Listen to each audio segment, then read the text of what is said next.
Christine Renee here. I am hopping on to answer a question that has come up in the Reiki Cafe, and I wanted to make sure I shared it with you.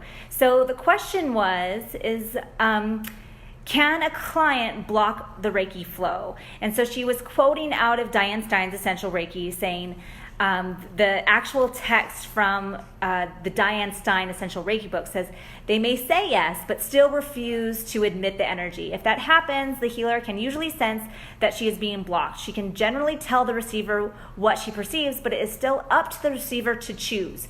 And I want to say yes, and I want to tell you a story about how this has happened in my own practice from a very early on, and why I developed my setting of intentions the way I did. So the story is that when I received my level 1 and level 2 way back in 2002, I had a younger cousin who was 13 at the time. She was a very high-risk teen. She was doing some very risque things with sexually and with alcohol and with drugs, and she was only 13 and wasn't getting along very well with her mother at the time. And I was staying with them, training at a birth center and training in Reiki. So I was like, great, I have a guinea pig. Wonderful. So I asked my cousin, hey, can I practice Reiki on you? Oftentimes, as new level 1s, level 2s, we want to practice on others. And so I was doing that. So I offered her Reiki, and she said, okay, sure. And so I set it up. I got all of the blankets down on the floor and a pillow, and we had a great, beautiful first session, and things were moving and flowing, and I was practicing my symbols, and she felt better, and she was relaxed, and things were coming to the surface to be cleared away. And I was like, oh, great, I'm doing it right. And so I go, hey, let's do it again tomorrow and see how this feels. You did a really good job today. Let's do it again tomorrow. And so the next day she comes, and I have everything set up the exact same way, and she lies down, and I do a symbol, and I feel like I'm hitting a brick wall. And for an hour, I'm trying to push my Reiki energy into her. So I'm really trying really hard for her to receive the Reiki I was sending her, and I kept hitting, brick walls with my cousin. And so after the session, I felt like, well, this felt really different than yesterday. What changed? And she goes, well, I decided that I like being angry, and I don't want healing. So, no. I go, well, then you just wasted my hour. So I learned a really valuable lesson that day. One is that ego really can get in the way and show up. Like I was trying to do Reiki. I was trying to force Reiki on someone else when I was clearly energetically getting a no. And two, that the practitioner, the client can truly decide whether or not they're receiving the Reiki. They can block you completely. They can block you on certain areas of their life. Like I'm open to this physical thing being healed, but not the emotional undercurrent of it.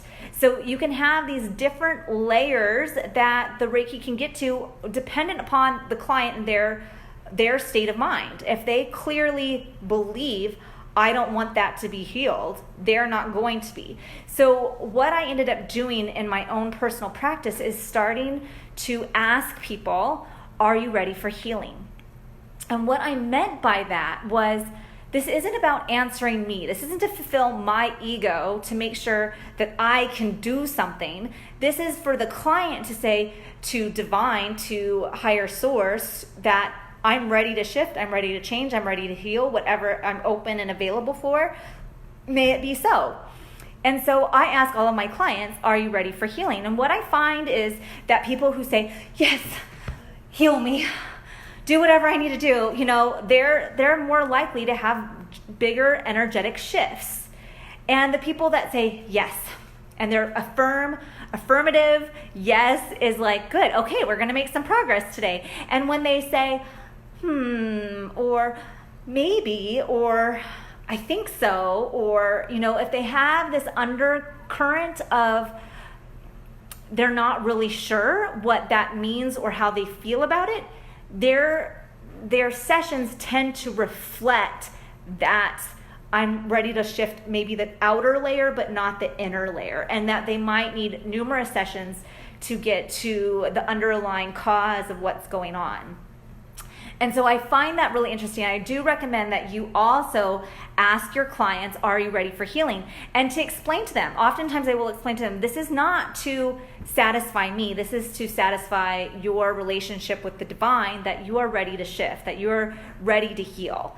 And so I absolutely find that this Diane Stein's statement in Essential Reiki to be true, and that even that if you're partway through a session, they can change their mind and then all of a sudden not be okay to receive Reiki. This is another reason why it's also very important to make sure people are asking for sessions rather than, I'm a newbie, I'm sharing it with everyone for free, who wants Reiki? And then people feel bad or they want to be nice, and so they'll come in for a session and you're a newbie, and then the Reiki is not really flowing strong because the clients aren't there for healing, they're for you, right? They're to kind of help you out, but they actually don't want to change. They don't actually want healing. They don't want a major effect. And so you don't have those type of outcomes. So even if you just have to be aware of, are people here on my table so that they can receive healing, or are they here because I offered a free session or a discounted session and they're trying to be nice to support my business? So I definitely say watch that, because a lot of times new Reiki practitioners, they're out giving these free sessions and then think that they've had horrible non-effective sessions, and it has nothing to do with their Reiki and the ability to flow Reiki through them. It has everything to do with the type of clients they're seeing who's not ready to shift and be open to it. So even in those cases, ask your clients, are you ready for healing? And watch their energy shift, watch their answers as they step into that space of, yes, I am, or I don't know. So that's your Reiki tip of the day, and I will see you guys later.